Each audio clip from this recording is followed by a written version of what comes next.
Hello viewers, আসসালামু আলাইকুম। আমি ইউনুস আবারও আপনাদের সামনে একটি নতুন ভিডিও নিয়ে। তো ভিউয়ার্স, আমার সামনে একটা ল্যাপটপ দেখতে পাচ্ছেন আপনারা।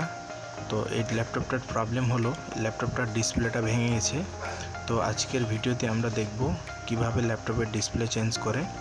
তো বেশি কথা না বাড়িয়ে চলুন ভিডিওটি সম্পূর্ণ ভালোভাবে দেখি, আর চ্যানেলটি অবশ্যই সাবস্ক্রাইব করবেন। Thank you.